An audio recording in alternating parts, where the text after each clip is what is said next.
I was drunk in an Uber when I heard my driver say on the phone in Russian, "Yeah, the body is in the trunk." I understood every word because I learned Russian from my Russian boyfriend. I kept listening and he said, "I'll drop this passenger off first, then we'll dump the body." There was a dead body in the trunk of this Uber. I didn't want him to know I could understand what he was saying, so I kept my eyes on my phone and didn't move. I was trapped with a killer, and I didn't know if I'd make it out alive. He had the phone on speaker. The voice on the other end said, "How many do you have in the trunk today?" The driver laughed. "About 5. I gasped. "There's multiple bodies in the trunk." Then the voice asked, "Is anyone else in the car?" The driver looked at me through the mirror. "Just another stupid drunk American girl. Do you think I should kill her too?" I felt my stomach turn. The voice said, "Up to you." The driver smirked. "I do have my gun in the front seat. It wouldn't hurt to kill her too." I had to do something to get help. I opened my texts, found my boyfriend's name. I was still drunk, so I could barely type. "He's gonna kill me. I'm an Uber. Please help." I screenshotted the Uber trip details. I clicked send. No response. It was past midnight, and he was probably asleep. I thought I was going to die and couldn't stop shaking. The driver noticed me shaking and looked at me through the rearview mirror. He turned around. "You okay back there?" "No, I think I'm gonna throw up." He rolled his eyes and pulled over at an empty gas station. I reached to open the door, but it wouldn't open. It was locked. When I looked up at him, he was turned around in his seat with the gun pointed right at my face. I was going to die. I flinched, waiting for him to pull the trigger, and suddenly, red and blue lights flooded through the windows. A cop was standing right behind his window with a gun pointed at his head. "Drop the weapon. Hands up, now." They ripped him out of the car and cuffed him. I had no idea where the police came from, and that's when I got a text from my boyfriend. I sent the Uber details to the cops. "Are they there yet?" He understood my drunk text. Then a cop tapped my shoulder. "This man has been on our wanted list for months. You just helped us catch a serial killer. Having a hot Russian boyfriend saved my life." My boyfriend was running his hands through my hair when I felt his fingers rip something at the front of my scalp. I shot up and ran to the bathroom, my hands shaking as I locked the door behind me. When I looked in the mirror, I wanted to throw up. My wig had completely torn off. The glue had completely failed, and you could see my bald scalp underneath. It was smoother than a bowling ball, reflecting the bathroom lights. I knew I had to go back out there, so I pulled the wig off completely, tossed it in the trash, and wiped my face clean of my tears and mascara. When I walked back into my bedroom, he was sitting on the edge of the bed, his face white as paper. I sat down next to him and gently took his arm and tried to put it around my shoulder, but he pulled back and blurted the words, "Let me guess, you're a dude?" I shook my head as tears started rolling down my cheeks again. "No," I whispered. His voice got louder, more panicked. "Oh my gosh, then what could possibly be worse than that?" I took a shaky breath and told him the truth. "I have cancer." I watched his face somehow get pale with shock. He gave me this weak, awkward hug. I knew that he was disgusted by me. Then he said the words that broke me. "I'm sorry. I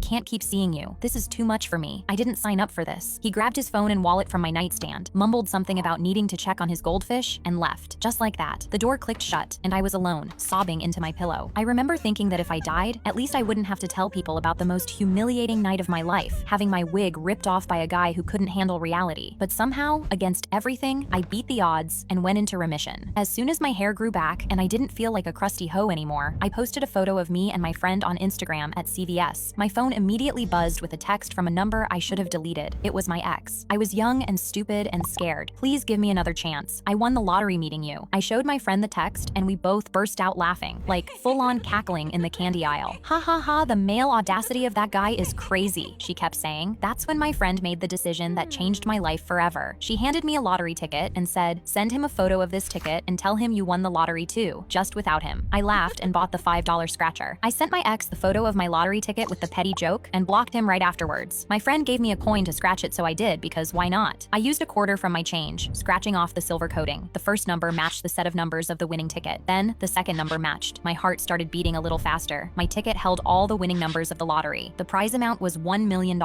I won the lottery because of my ex.